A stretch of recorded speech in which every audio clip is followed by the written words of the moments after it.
Ken James and Jason McKittrick, brought to you by Cryptocurium. When I drew nigh the Nameless city, I knew it was accursed. I was traveling in a parched and terrible valley under the moon, and afar I saw it protruding uncannily above the sands as parts of a corpse may protrude from an ill-made grave. Fear spoke from the age-worn stones of this hoary survivor of the deluge, this great-grandmother of the eldest pyramid, and a viewless aura repelled me and bade me retreat from antique and sinister secrets that no man should see and no man else had ever dared to see. Good evening, folks, and welcome to another episode of Learning Lovecraft. I'm your host, Jason McKittrick, and joining me, as always, the traveler of the Eldritch Path, Mr. Ken James. Hello, folks. That was the opening line of H.P. Lovecraft's The Nameless City, the subject of tonight's episode. So, Ken, Lovecraft really loves these ancient prehistoric cities. He does. And, at some points, he tells you where it is, but he gets a little vague of where you're going and where you're at. And a lot of times, you gotta piece together, exactly what it is.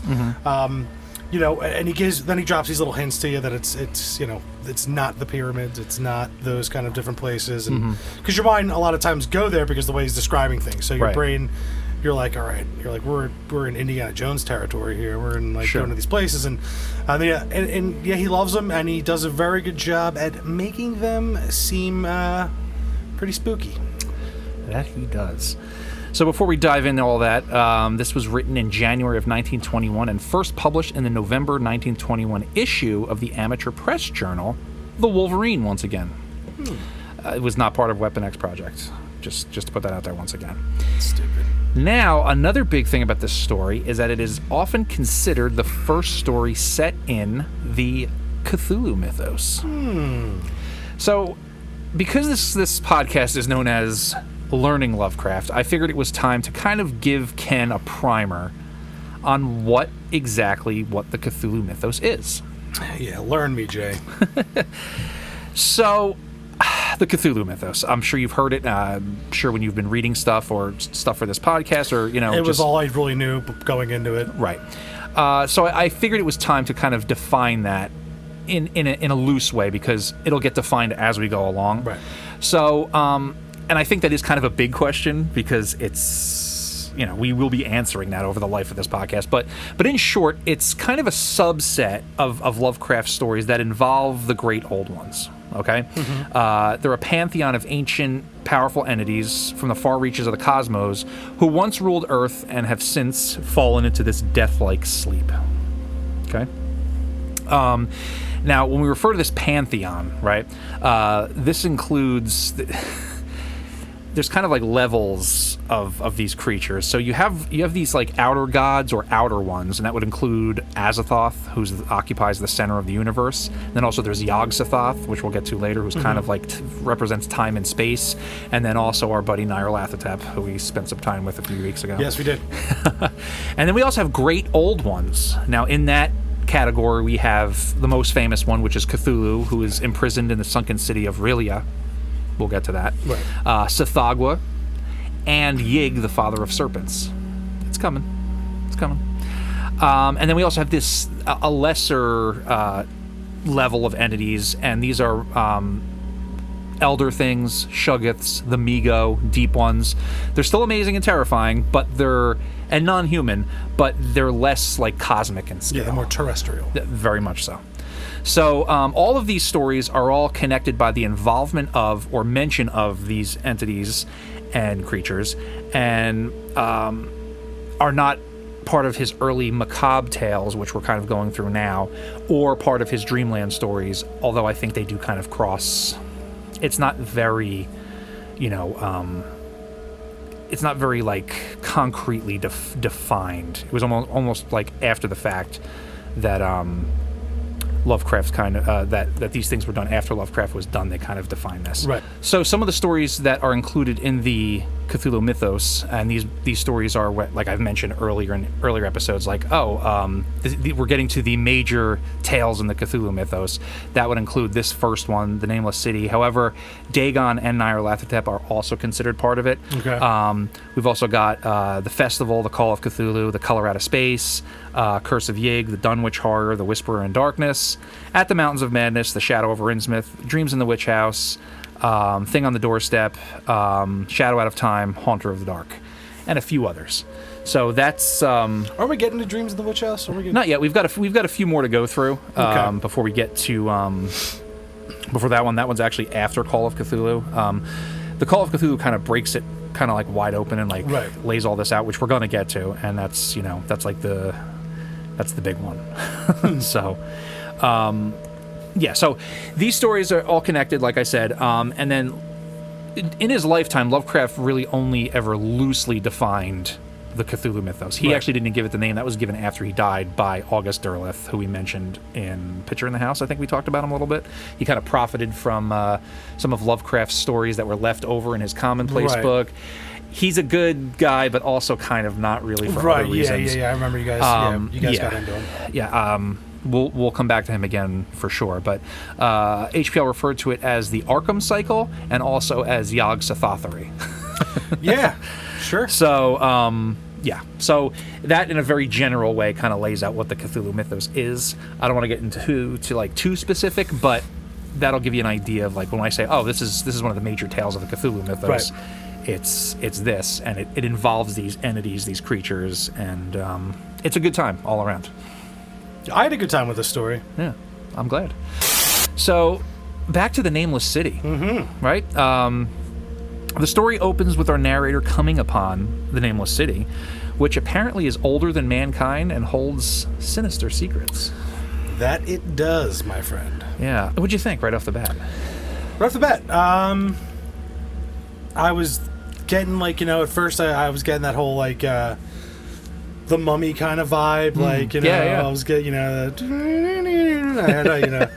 was getting in mode. I was like, oh, okay, I see where we're at. I see where we're at, and I always love the, foreboding city or foreboding structure that it's like, that's imposing. That's, and they describe it as in size and nature and parts of a corpse coming out of the sand. Right, exactly, yeah. And then it's like, there's secrets, they talk. You don't go there, right? I'm like, yeah, go there.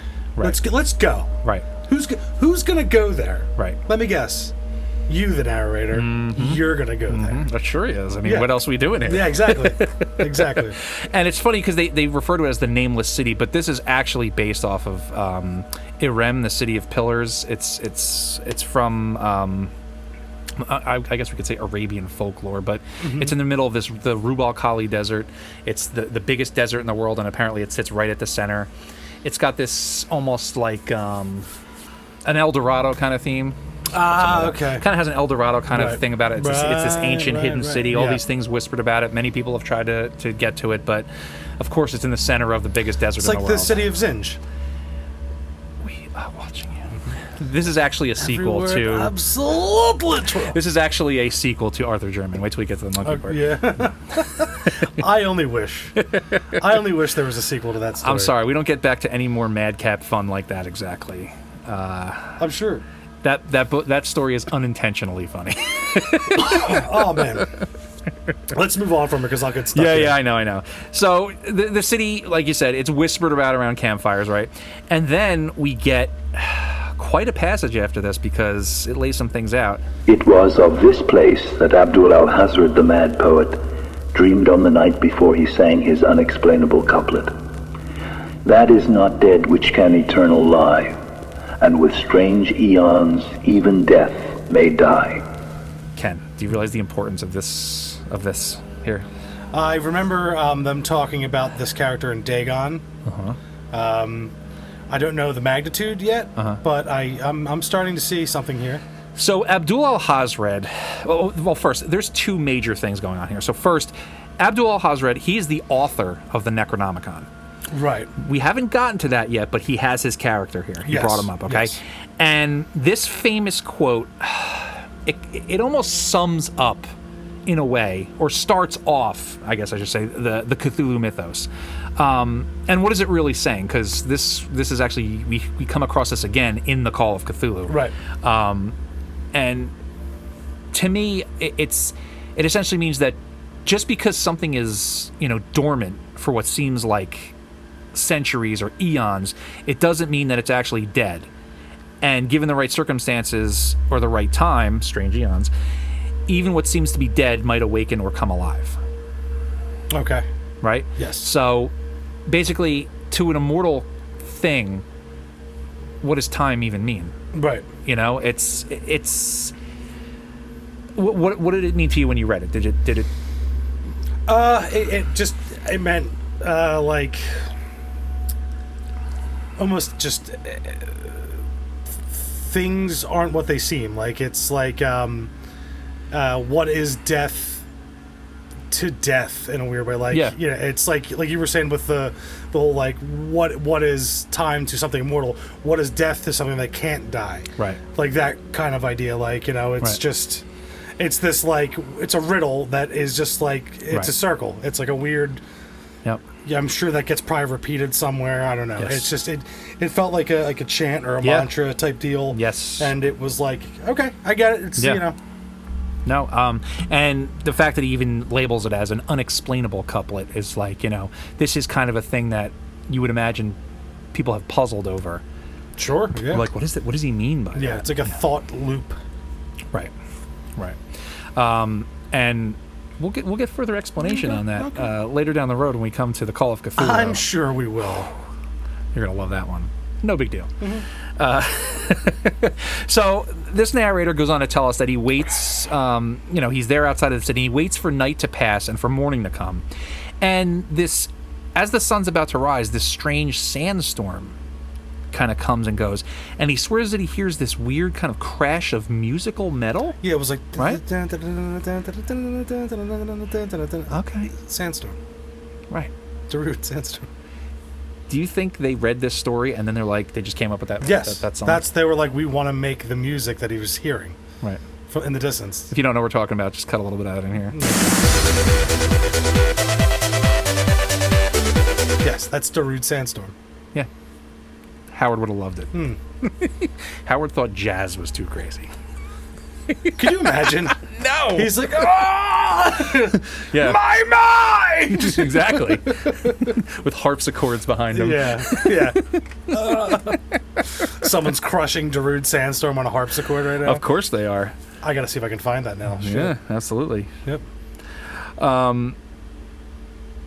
So he wanders the structures and he finds no inscriptions or any indication of the previous inhabitants or culture. It's almost like wiped clean, right? And there were certain proportions and dimensions in the ruins which he did not like. So, having read this the first time, do you think he showed his hand right there, that the proportions, or? Yeah, especially someone who has, like, I get weird about real big stuff. Yeah. Like big structures and things, I get a weird feeling. Right. And it's some phobia, I don't know what it is, but, yeah. He kind of gave it away like this is, I did not like it. Right. I did not like it. The city's huge, but the proportions of things are just like, that's a little weird. Yeah, it's like, Those steps are a little small. Yeah, can people fit in there? Can use these things? Right, yeah. And I was like, oh God, the steps. When he starts talking about the steps. We'll get there. I'm sorry. So he does a little bit of digging, right? And finds nothing significant, he says. And then when night comes, he's too scared to sleep in the city. All right? So he sleeps just outside, but once again, he sees this strange sandstorm, even though the sky is clear. Mm-hmm. And it's, okay. So that night, of course, he has horrible dreams, as you do. Yeah. And wakes up with a ringing in his ears again, like he heard like a metallic noise again, right? And I'm sure that won't factor later.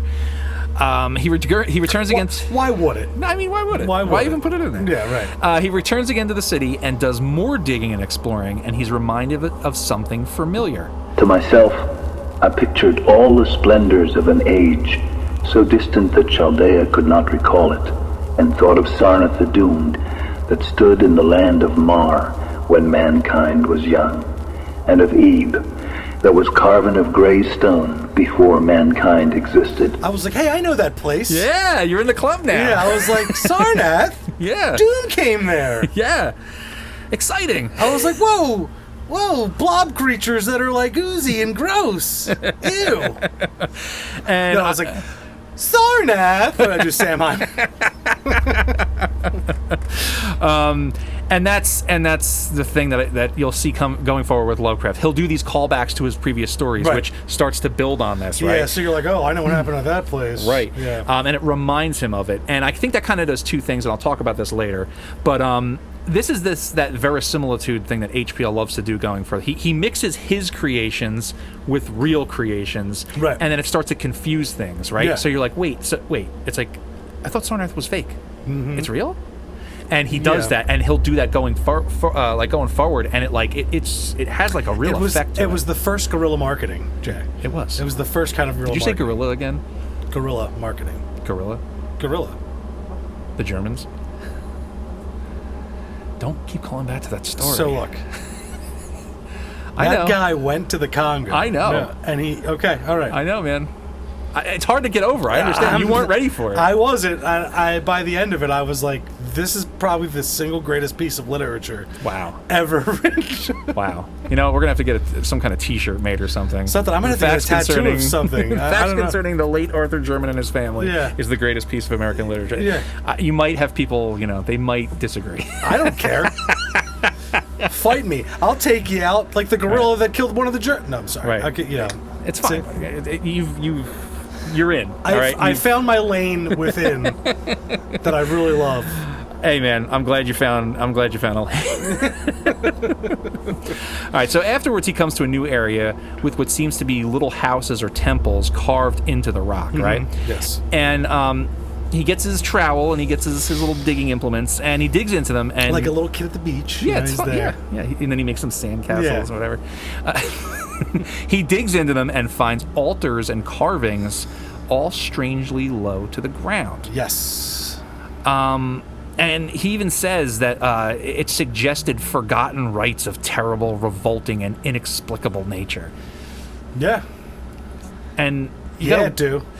so that's like, I love how that gets your imagination going. It's like, what exactly made you think of rites of terrible, the rites that were terrible and revolting? Like, it's just because they're small, or was there like the hint of a blood stain, or Maybe, like, or is there like gross, like just residue all over everything, Oily scales maybe left over from an olden day, maybe an olden time. disgusting? Maybe there's shed, even skin laying around. It's possible. I mean, this is like centuries and centuries and eons old. I mean, Yeah. But maybe. So, I don't know. So It's guesswork. A lot of this is guesswork. it is. It is. And it's, and once again, if this guy's already on the edge of madness as it is, we've got a little bit of like, I wouldn't say we go full-blown unreliable narrator, but, there's definitely something. He's by himself, traveled through this enormous desert. Camel's gone. Oh, yeah. Camel's long gone. Camel is going to be gone shortly, but hell yeah. Oh, I'm sorry. Okay. No, we're getting right there. Yeah. So he comes out, right? It's nighttime. But with all these discoveries, his curiosity has outweighed his fear, right? And then he sees the sandstorm again. And that's the good. You're going to get a better story when the narrator's more curious than scared. Even though he's scared, his curiosity takes over. Yeah. And you're like, yeah, because this guy's going to keep digging. Yeah. He's going to keep trucking, and then you're going to get some wild stuff in these HPL stories. Absolutely. I mean, why? How else is it going to happen? Yeah, right. So he sees the sandstorm again, right? And it seems to come from this like dark aperture or door carved in the rock. Call back to the temple. Yeah. He goes to go in. Right off the bat, and the wind is so strong it pushes him out, right? And the camel takes off. Yeah, Camel's like, nah. The camel's like, I've seen this before. Nah, dog, out, No. peace. Exactly. You're on your own. So he waits for it to die down, and then he enters. And we get this next fun passage. It is only in the terrible phantasms of drugs or delirium that any other man can have had such a descent as mine. The narrow passage led infinitely down like some hideous haunted well, and the torch I held above my head could not light the unknown depths toward which I was crawling. I lost track of the hours and forgot to consult my watch, though I was frightened when I thought of the distance I must be traversing. There were changes of direction and of steepness, and once I came to a long, low level passage where I had to wriggle feet first along the rocky floor, holding my torch at arm's length beyond my head. The place was not high enough for kneeling. After that were more of the steep steps, and I was still scrambling down interminably when my failing torch died out. I do not think I noticed it at the time, but when I did notice it, I was still holding it high above me as if it were ablaze. I was quite unbalanced with that instinct for the strange and the unknown, which has made me a wanderer upon earth, and a haunter of far, ancient, and forbidden places. What a passage. First of all, squeezing into tiny places. I think we were, what was that, a couple weeks ago, we were looking at those guys who are on like TikTok filming, and the guy's just inching along. Yeah, it was the Nutty Putty, Nutty Putty Cave. Yeah, I'm one of those lunatics who is so claustrophobic, yet loves watching spelunking videos and cave diving, because it's just like, what compels you to do that? What drives you to keep going in something? Because if you stop, you're done. Yeah. You just have to keep going. You can't stop. I think it's just like it's the drive for discovery, like that you'll be going through these caves and you'll find something new. Maybe you're like, we'll find a lot of these are like mapped out. They know where they're going, and it's just like, I don't know once it's too tight and you can't breathe, forget it. Yeah, done. I don't know how their balls fit in those caves. It's true. They do have to leave them outside in a wheelbarrow. Yeah, I've heard. The men and the women. Yeah. Yeah. Anyone that does this cave their stuff. balls are so big. Yeah. You need a trailer to store all the balls. Yeah, I guess. And it's probably refrigerated. I don't know. I don't know, man. Yeah. It's. I'm not into it, so I don't know the specifics. Yeah, right. I'm terrified of it, so I didn't learn as much as I could about it. We also get that he's so focused that his torch goes out and he just barely notices, and he's still holding it like it's like like it's out, but he's still holding it above him, and it's like, all right, so this guy's already on some other mind trip. It's got you. Yeah, exactly. It's got its hooks in you. Yeah. And you're in there. He's in there, and then we also get this little callback, I think, or at least just a little bit, to Picture in the House, where he says about this haunter of far, ancient, and forbidden places. Sure. It's the same kind of guy, right? Yeah. I mean, he's not the same character, but it's the same type of person who seeks out these far places to scratch whatever this itch is they have for these forbidden... Spelunking and breaking into old-looking houses are, mental institutions. Yeah. That was my jam. Yeah, there you go. I did the same when I was young, too. I can't run anymore, so, like, it's like... Running from cops in my 40s? Yes. I'm good. For the birds. Yeah, I did it all. Now my kids are like, hey, do you know any... I'm like, no. You're not doing what I did. No, you're not. No, because you'll fall into some kind of hole. And not just that, the homeless situation is probably insanely worse now. It's just not happening. Yeah. Right. Anyway. So he travels like very deep into the earth, right? So much so that he loses track of time, right? We said his torch goes out, and he feels at this point he's starting to feel his way around in the dark, so he can go down further. That is pure madness in my mind. You're like, oh, I don't know what I'm going to see down here, but there's no light anyway. But I got to keep going. Yeah, at that point in the story, I'm like, dude, what are you like? Yeah. All right, man. Yeah, go ahead. It's pure madness. That's the only thing that could be driving you at this point. And in that moment, I was like, this guy's not making it. And in my head, that's what I said to myself. I was like, at this point, I'm like, we're not. This isn't the same guy, the transmission of Juan Romero, where the whole thing basically blows up in his face, and he's still like, oh, my ring and wand are gone, but like, I made it, and then, but if we're going to the Randolph Carter, it's like, the other dude's gone, the doctor's gone, and he made, like, those are the two different people, right? Yeah. So you got the guy on the phone, that it's like, dude, you're not built for this, right? You can't, you won't make it. You're frail. Yeah. He's like, me, I'm a different breed. Yeah. I'm one of these guys. Yeah. I'm one of these feel around in the dark kind of guys and can make it. Sure. But Yeah. Unfortunately, he didn't make it. Right. We almost get, I mean, it's a different area, but we almost get that story that we didn't get to see in the statement of Randolph Carter. What did this guy see down Exactly, there? exactly. I mean... Well, those are the links, because those are the two different people. In the transition of Juan Romero, the narrator, he isn't the doctor type explorer. He's the Juan... type. Yeah. He's the on the phone type guy. Those are those kind of characters. Yes, exactly. And then the doctor in Randolph Carter and this guy. Yeah. These are those kind of guys, the explorer types. Yeah. Almost the kind of people HP wishes he was, as opposed to who he really.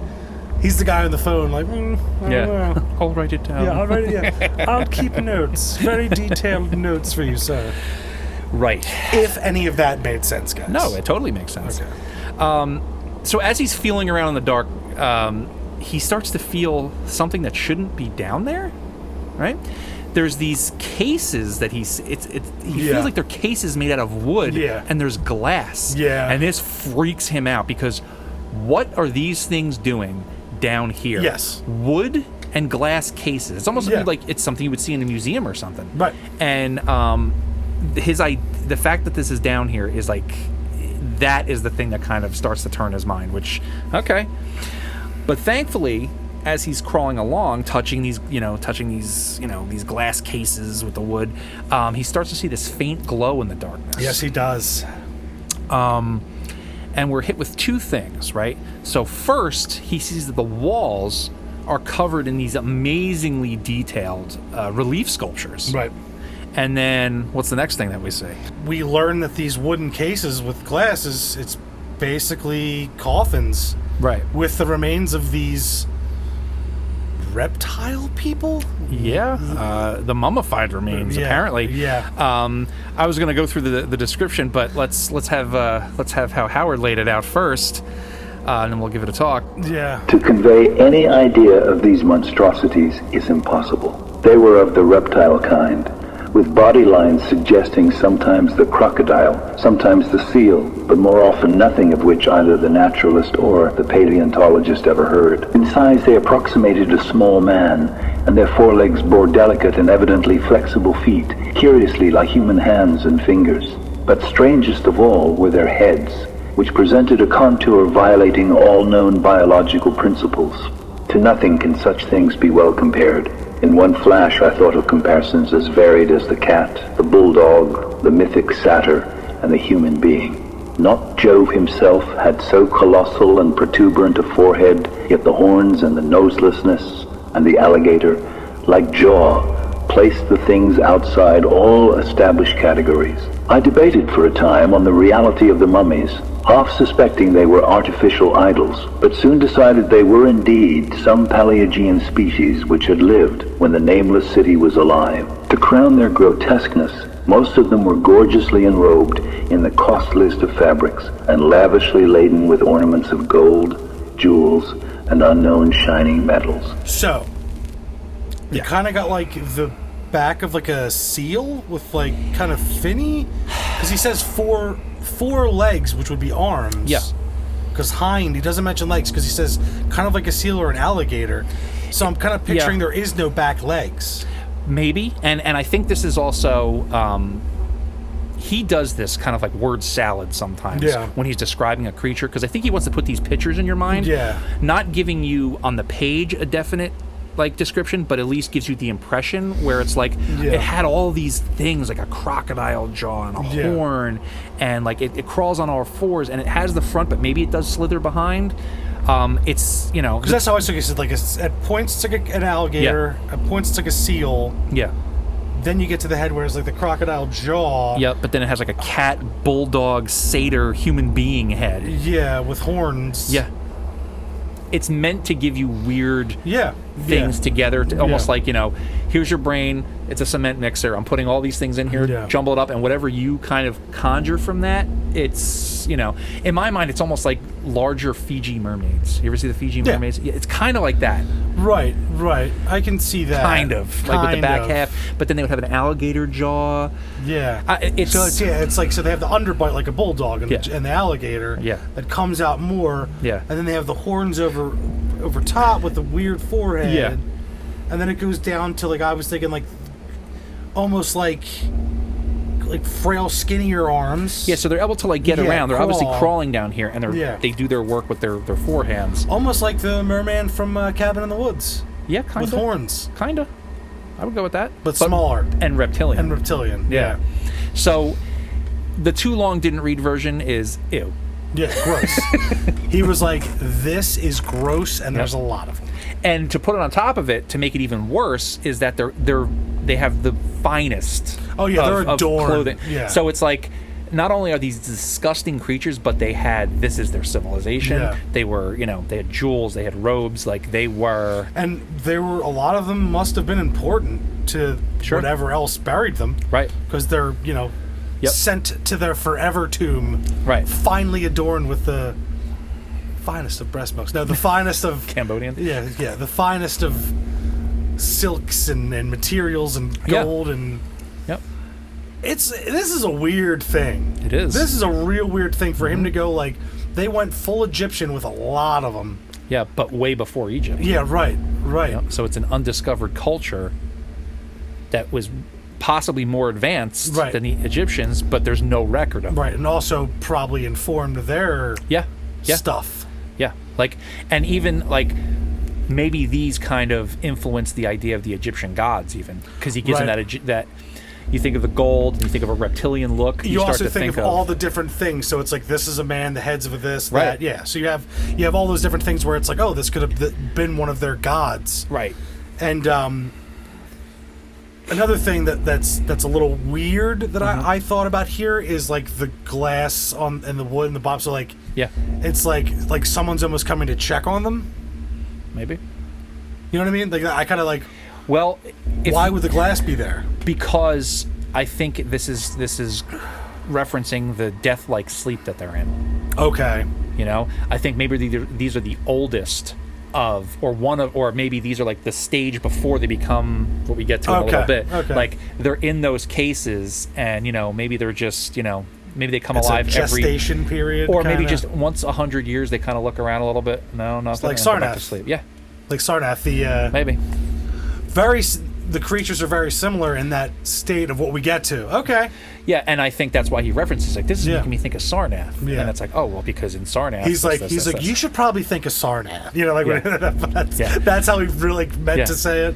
But Howard, I haven't read that story yet. And he's like, well, why haven't you got on it yet? Yeah, he's like, maybe go back and read Sarnath before you come over here, Yeah. And check out Ex Oblivione. It's a personal piece. Yeah. He's like, it's important to me. I didn't write it, but it's important to me. Ward wrote it, and right. You guys just have the same Ward middle. Is me. Yeah, exactly. Sorry, folks. So the carved relief sculptures, right?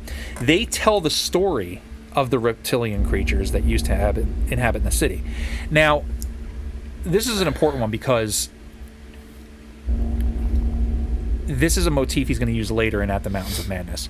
That they're so detailed. No, I'm kidding. The epic. Yeah, right. I can't wait to get to that one. Yeah. They're so detailed and so well done that they convey all this information pictorially that you would almost be like, well, how is he getting all this information? Like, this should be like almost like a video he's watching. Yes. So I think that speaks to the craftsmanship. That it's like, it's not human craftsmanship. They in their in their wizardry, in their ability to carve so well, that it tells the story in a way that we can't do in our art. It's basically like hieroglyph, and the stories adorn in all those different ancient Egyptian walls, but it's done in sculpture form. Right. It's making it thus that more advanced because it's not just put on a wall in that story format. It's like, whoa, all right, guys. Almost like it's like a flip book come to life. Exactly. And the way that it's... This is a stumbling point, and I came across this in my research, that a few folks who had written about it. And he pushes up his glasses in my research. I don't wear glasses. He doesn't. He's got good vision, guys. Yes. Okay.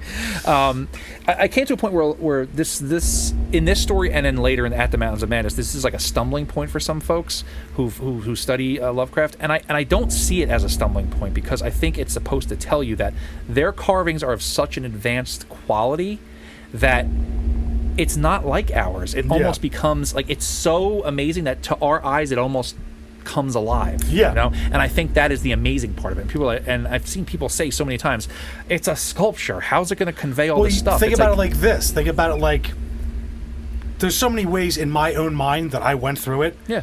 Think about it like this. Like, let's say you're seeing the sculpture and it starts with smaller characters, and then they get bigger, they go up. Maybe it goes up like this. It goes around a structure that leads to the top. Or maybe even it starts smaller and it builds as it goes farther away, and it builds into this whole story. Right.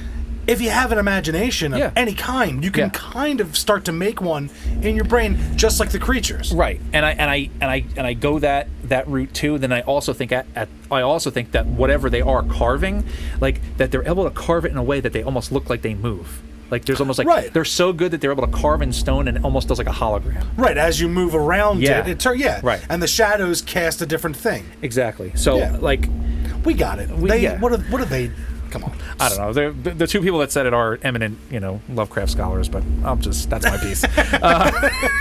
It just bugs me as an artist myself who does relief sculpture quite a bit that the advanced version of this, you have these creatures here, or later on when we get to At the Mountains of Madness, the Elder Things that are these unbelievably advanced alien creatures with 5 arms and all these, like, if they're going to carve something as opposed to a human carving something, it's going to blow your mind when you see their artwork.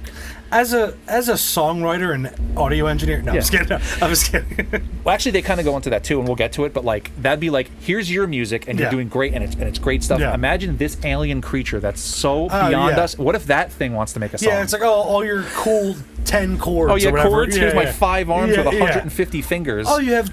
Oh, how many chords do you have? Yeah. You guys haven't created new ones? Yeah. What about this scale and this scale and this scale? It's like, wait, what? Those exist? What are those scales? And they're like, these are glorps, these are flops. Right.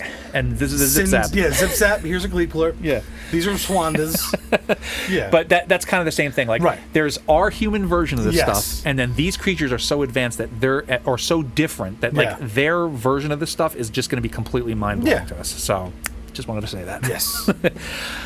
So he sees these things. He's able to get the whole story of their inhabitants of this city, that they were this once great civilization over time, but he also sees their decline. And in their decline, he sees it in the quality of the sculpture. Yeah, I too. liked that a lot. That was like, ooh, like spooky. Yeah, like all have iPhones, but does anyone know how to make an iPhone? No. Kind of like that. Well, also too, it's also showing. Yeah. Standing on the shoulders of giants. Yeah, and showing the decline of once you get so good at something as a culture. Yeah. Or as a people. Yeah. When that stops becoming important or what got you there, it gets tossed by the wayside because it's like, oh, we know how to do that. Yeah. And then the younger stop striving so hard to reach the same greatness because standing on the shoulders of giants of like, yes, these people are too good. How could I ever compete? Right. To even just. I didn't learn. I wasn't paying too much attention because we got that already. Right, and the conveniences have made you lazy because you Exactly. have these conveniences. Yes, So when you don't have to be like, oh, I need this thing to do this thing. HP sneaking another little life lesson there. Oh yeah, and he farther expands on this. I'm going to say it again. I can't wait to get to At the Mountains of Madness because he actually tells their full story of their decline and the same kind of thing. But we'll get to it, dude. Yeah. So good. Right. So we got that, right? Yes. So these creatures were eventually driven underground and only emerged at night. And to his eyes, he also sees that they seem to have been immortal unless they were slain, right? So they would live on unless they were killed by something. Natural death wouldn't come for them. Right. You can see, hints of like the first humans showing up, and the only time they show the human showing up, it's the creatures ripping one apart. That was good. So the guy's like, "Oh, this is cool art. Oh, look, a human. Oh, shit." Yeah, he's like, "Oh, that's what I made." Yeah. It's like, "Oh, that's what they do to me." Oh no. Yeah. They're eating them. Yeah. Now they're gonna eat me. Troll 2. Yeah, that was Troll 2. Yeah. Oh, yeah. So he descends further, even after this, and he hears a strange noise. And I love how he keeps mentioning. He keeps going like, "Look, at this point, I am scared." Yeah. For this is me saying this. This is how I would say it in modern times, because I don't, I'm not as eloquent or well written as Howard, but I'd be like, dude, bro. There's just a page of dude. Yeah, bro. Wait, hold on. Yo, listen, for real. Yeah. Hold on. On God, for real. I was scared, no cap. Right. I was scared, no cap. Yeah. But my curiosity, because there's one point where he's like, he's like, I don't even. But then he's like, all right, my curiosity came back, and I'm like, I gotta press forward. I love how he keeps like kind of bringing that up, like, I was scared. Yeah, because like think about it, yourself in the situation where like you're exploring this area. It's like, okay, there's coffins, there's creatures that are mummified over here. There's these wacky sculptures. There's a human getting ripped apart on the wall. Yeah. But there's still more to see. Yeah, and also your torch is gone. You're just working off this light, this weird light emanating from God knows where. Yeah. You got Borophil Man talking about God knows what. Sorry. But like, and he in these parts he's talking about this whole time he's kind of haunched over, and he's giving you that idea again about like your space and feeling it out. Yeah. And also not just physically being constrained, the fear is at his elbows again. Yes. And it's just a very good job of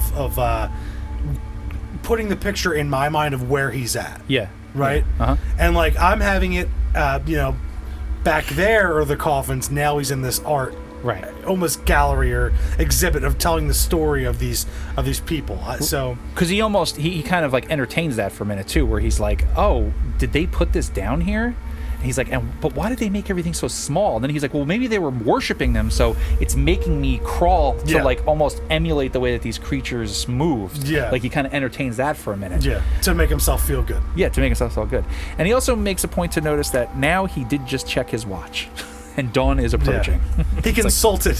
He consulted his watch. I love that. Yep. Watch. I don't know why, but in my mind, it was one of those old school, Digitex. With the little keyboard on. I don't know why. Way out of time, but like when he said consult my watch, I picture like a cartoon watch, like it's 4:30. It's a Mickey Mouse watch with the arms. Yeah. There it is. 4 o'clock. Get ready for what's next. Yeah. You're gonna die down here. So he soon sees this large brass door, right? And beyond it, there's this lighted mist inside. Yeah. Right? I love how you look at me with like the. Well, no, I'm just I know, but no, I'm saying like you're doing like the, and I'm just like, yeah, I guess it's mist. Hey, it's his description, right? Yeah. And from this door, he hears this deep, low moaning, right? And he describes it almost like of a distant throng of condemned spirits. I already have the that's in our opening. Yeah. That's in our theme, our theme song. Yeah. And so at this point, that's the Lost Souls room. Exactly. Funny enough, I'm picturing everything is a green-gray scale. Okay. That's the colors I'm getting this whole time. Yeah, I get, because whenever you say glow, I guess it's glow in the dark toys or whatever. Yeah, I imagine everything is bathed in a green light too. But I'm getting this like green gray scale with their skin and everything around it. So like even like when he's talking about the sculptures, right? Yeah. I'm seeing this like sheen, a little sheen of green on the gray, whatever would be the Yeah. sand or dirt, whatever they built it out of, the rock that's even from below, you know.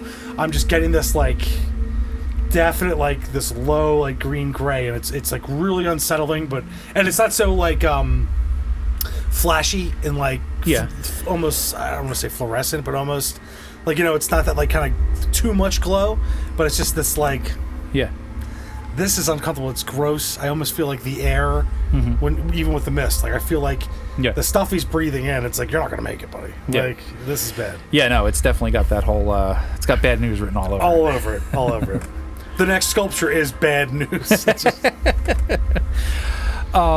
So he gets to this door, right, where we have this horrible throng of spirit sounds, right, and then this great wind begins to suck him towards the door, right, right, and we get this next great passage. Presently those voices, while still chaotic before me, seemed to my beating brain to take articulate form behind me. And down there in the grave of unnumbered eon-dead antiquities, Leagues below the dawn, lit world of men, I heard the ghastly cursing and snarling of strange, tongued fiends. Turning, I saw outlined against the luminous ether of the abyss what could not be seen against the dusk of the corridor.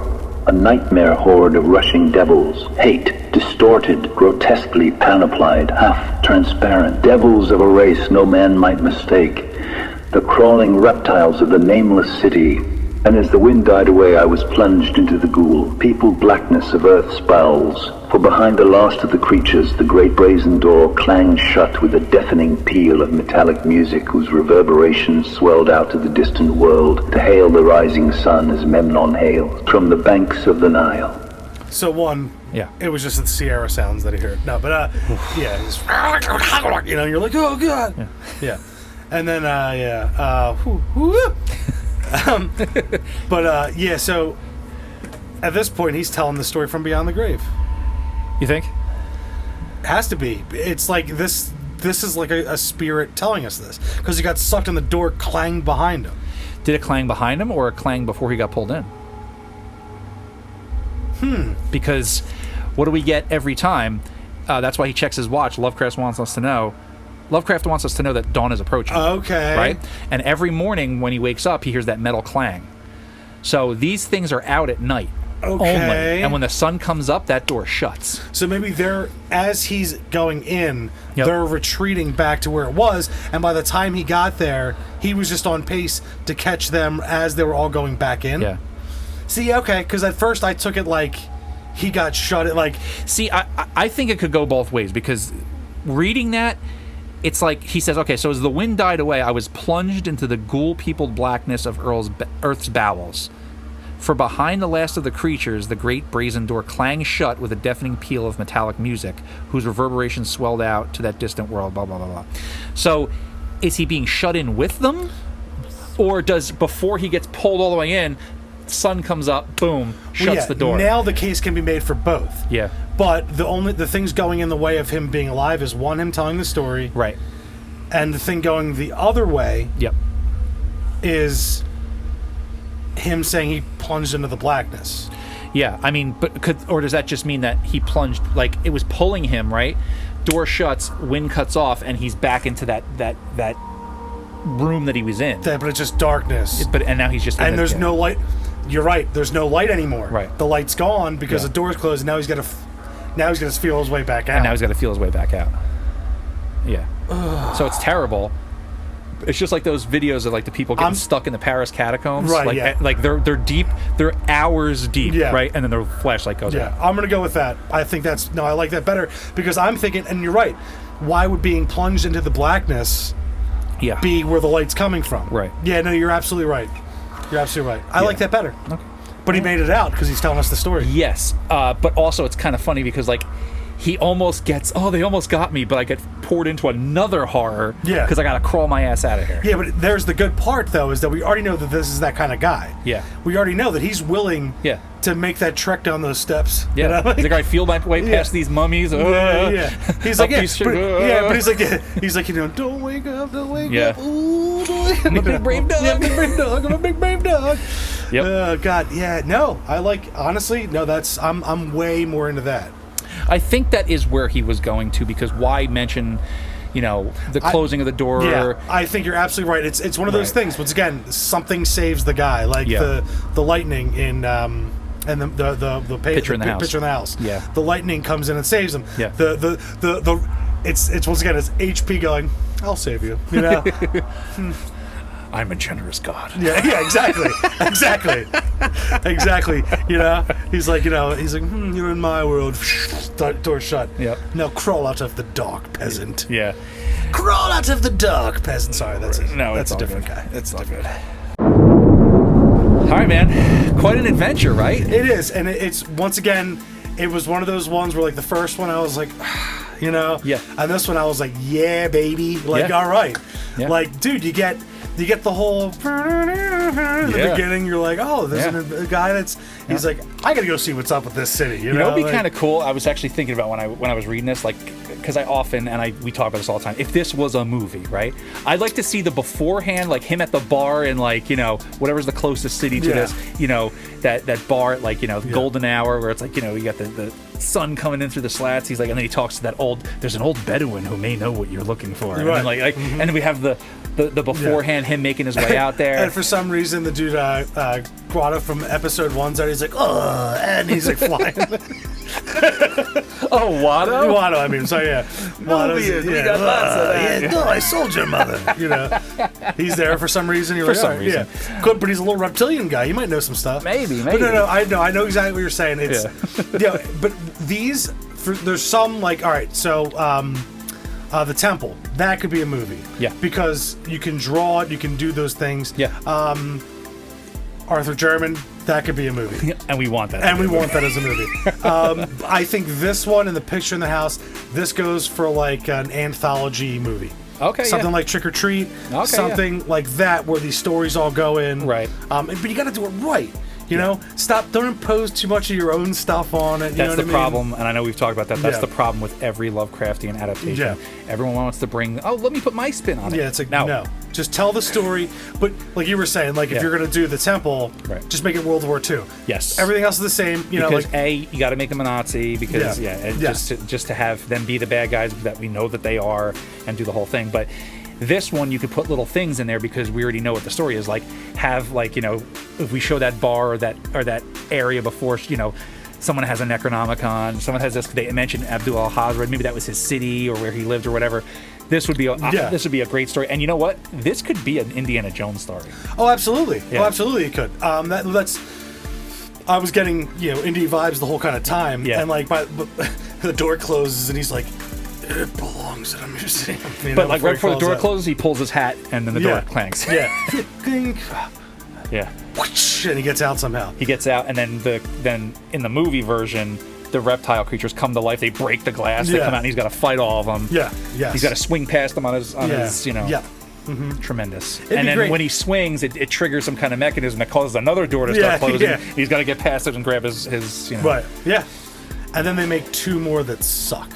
Right. Yeah. All right. So, casting from the Dreamlands. You have anyone for our narrator here? Oh man, you caught me off guard. Brendan Fraser. I could go with Brendan Fraser. But nail Brendan Fraser? No, I don't think he's squeezing through those passages, man. Oh man, I could pull like a in his prime Tom Selleck maybe. Might be kind of cool character for this. All right. The original idea for Indiana Jones. Yeah. I could put a Kurt Russell in here. Don't do this to me. Look, we all love Kurt Russell. Oh, we all do, but I could do a Kurt Russell. I would. You know what? That's my guy. I love it. You know who I'm thinking? Who? Sam Rockwell.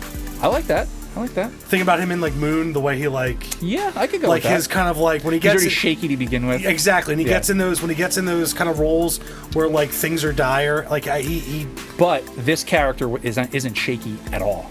Like he only becomes shaky when there's so much evidence thrown at him. It's like, dude, you're in the middle of a haunted city thing. Right. Well, let's not even creatures. say shaky. Like let's say when like think about Moon. Yeah. When he's like confronted with all this stuff, he does have a stoicism about it, but like his emotions like kind of like convey. He has that face where he can like be like watching and like kind of like, and even when he like does his drawback, like when he's taken aback by things. No, I like that. He does have good. I think he'd be like kind of that. cool for this. I do like that. Yeah, man. I would. You know what? Kurt Russell and Sam Rockwell. I'm gonna double down on Sam Rockwell on Kurt Russell for me. Like, all right. I think younger Kurt Russell, like right around like Overboard.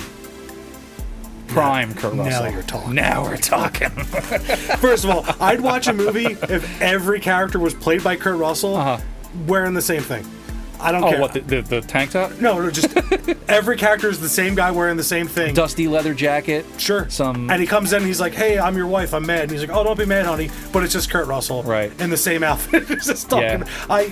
I would go Kurt Russell with an Indiana Jones vibe. The stubble, the same kind of brown, kind of like, color schemes, all this stuff, leather, like as just one tear drops from my eye as you say this.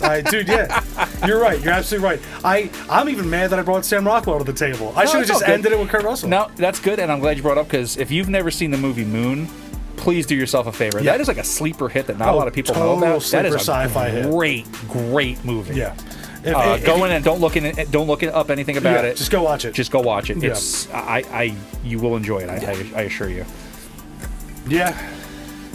Oh man, it's good. It's a good story. It would make perfectly for one of those anthology they should do that. They should make like an They anthology. have done. So there's one that came out in 1993, which is sadly not available right now. No, I said I don't want to hear about it. I'm just kidding. I'm kidding. It came out in 1993. It was called Necronomicon, and it has 3. It's an anthology one, and it's 3 stories loosely based off of some of Lovecraft stories. Right. They cover Cool Air, Rats in the Walls, and then one sort of like Innsmouth, sort of. It's kind of its own thing, but it's pretty good. It's very early 90s. It's got that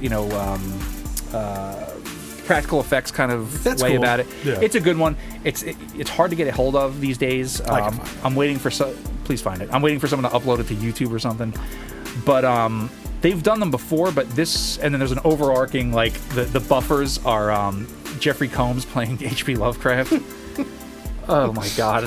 With a sword cane, and he rips some dude's face off. It gets wacky. Anyway, that's totally like some of these stories, if they got that kind of anthology treatment, which would be pretty cool. Yeah, I think we should. Imagine we did Dagon, the Nameless City, and Picture in the House. I want the Tomb though too. Oh yeah, part 2. Yeah, well, that's what I'm saying. Well, they should do it in a series. It would should be great. an anthology series. Oh yeah, You so were like maybe 10 episodes. Yeah, but each episode's like 3 parts. They tried that with Cabinet of Curiosities, and hey folks, it's okay if you like that. They ruined those adaptations of the Lovecraft Haven't stories. even watched it. Took your recommendations. Don't most Netflix stuff I can't watch anyway. Well, right? after we watch the stories, then you should watch it, because I don't want those to color your perception of the original stories. We'll do a later. At the end, we'll do. When we get to our media episodes. Well, those will probably premiere. I don't know, probably on the Patreon. Shh, not yet. Anyway. Jason McKittrick. All right, so Lovecraft himself actually counted this story as one of his favorites, which is not often that you hear, even though it was rejected after its original amateur appearance by a variety of his normal professional outlets, including Weird Tales, which rejected this story twice. Fantasy Magazine, and then another one called The Galleon. They all rejected it. It was accepted by this one called The Fantasy Fan, which folded before it could publish the story. Oh, that's weak. Yeah, I know. Weak sauce. I know. But it eventually appeared in the fall 1936 issue of Fanciful Tales, and then was reprinted again in 1938 issue of Weird Tales after he passed. So they're like, oh, this is good enough for a magazine now that he's dead. Yeah. Jerks.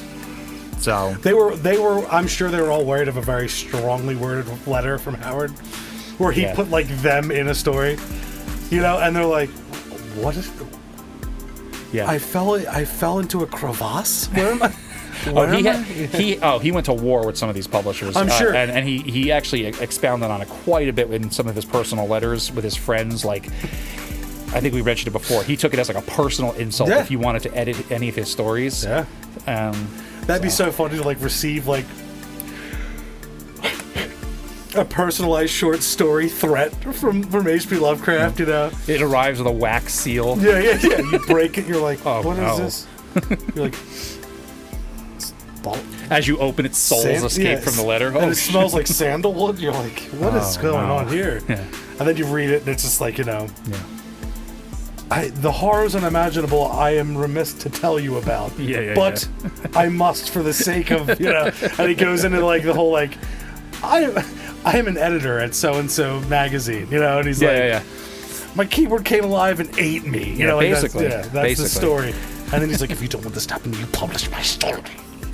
Yeah, basically. Yeah. However, he was writing with a quill pen with frilly... yeah, you're right. Yeah, I'm sorry. With like doilies coming out of his sleeves. That type with the... Right. And he threw like a piece of meat to his like raven in the corner. That's like a monster Cat. raven. Cat. Okay. Which is the same thing. Cats are creatures that exist between realms. Yes. I'm convinced every cat has like a monster like spirit associated with it. Oh, okay. Like they're all like, they got this like, your cat upstairs, both of them. There's actual invisible giant beasts that they really are. So for this episode of Learning Lovecraft, I get you. No, cats are spooky. They're weird, man. It looks like they're just up to stuff all the time. They are. Totally. All right, man. So I think you enjoyed this story. Oh, I loved it. Love this one. Absolutely loved it. Total fan. I love when we get crazy monsters that are like translucent. Like, what's that about? It's like they faded over time. Like they still exist, but in a weird death-like existence. You know what I mean? Right. And it also, when it brought back Sarnath, it brought me back to what I loved and I didn't like about Sarnath. Yeah. But also, I remember Sarnath at the end. Sarnath punched itself in the mouth at the end, which was awesome. It was like, this is cute. This is pretty. Monster death, I was like, that's, and it brought me back to that, and it was like, this isn't that, what I mean? It was like, think about Sarnath, forget the pretty stuff. You're underground, everything sucks. Right. Yep. And then maybe they were related somehow. Maybe these the Bakrug, the water lizard. Maybe they were worshiping one of the creatures from this. Exactly. I love it. I love it because it's like that connects a dot to something else. And one thing before we go. Yeah. You explaining the tiers of like creatures, it's almost like a role-playing game for me, thinking about it. So you have like your regular grunts, right, that you're fighting. Are you aware that there is a role-playing game called The Call of Cthulhu that thousands of people play? I think you told me about it. Yeah. But so it's like, you have your minor monsters. Yeah. Then you have like you were saying, the ones, and then you have the big bosses. Yes. And then at the end, it's probably HP's pen that you're fighting. Basically. Right. So like that's the final boss, but then like the big ones that you go to are Cthulhu and all these other ones that are like, what is that thing that's a part of space but also here and visible? Yeah. Yogg-Sothoth. Yeah. Yogg-Sothoth. I dig it. Yeah. I love it. I'm having a great time, and dude, this is awesome. All right, man. I'm glad you really like this one. So, folks, following along on our journey, in 2 weeks from now, when we drop our next episode, we will be covering the Quest of Irnan. I won't say if it's good or bad. Oh man, no. Is it Lord Dunsany stuff? No. All right, folks. Thanks for joining us in this episode of Learning Lovecraft once again. I've been Jason McKittrick. And I've been Ken James. And we'll see you beyond the Wall of Sleep.